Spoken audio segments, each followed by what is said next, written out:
This is a masterclass in strategic communications. I'm going to break down every single moment to show you exactly how. Give me one reason why I don't fire everyone associated with this abomination, starting with you.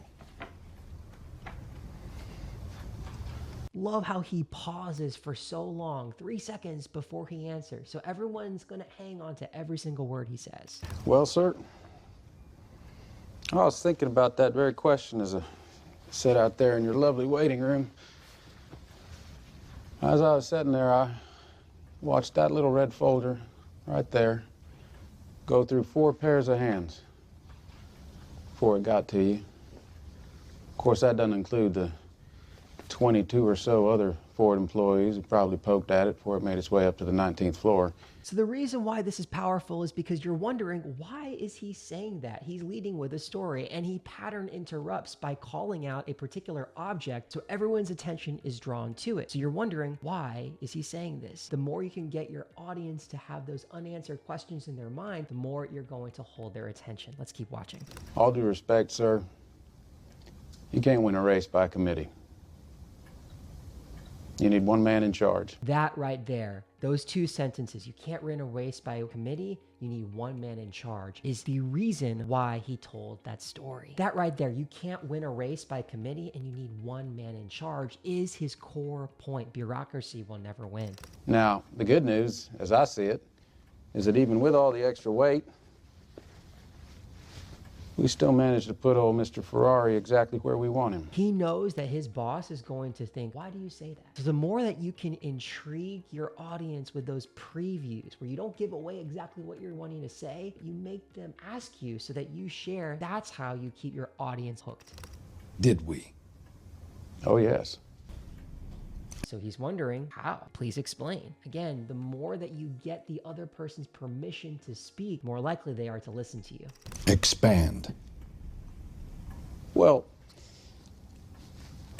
sure, we haven't worked out how to corner yet, or stay cool, or stay on the ground, and a lot of stuff broke.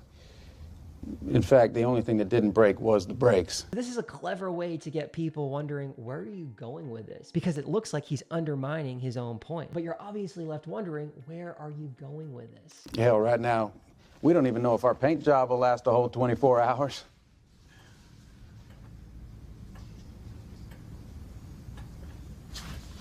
But our last lap, we clocked 218 miles an hour down the Mulsanne Straight.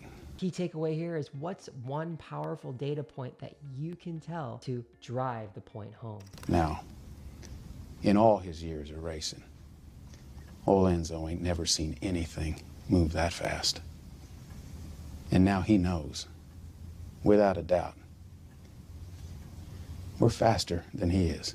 This is a great way of telling a story in an immersive way. You put your audience right in the scene of what someone is feeling, what they're doing, and you're using present tense. That this year, you actually might be smart enough to start trusting me. So yeah,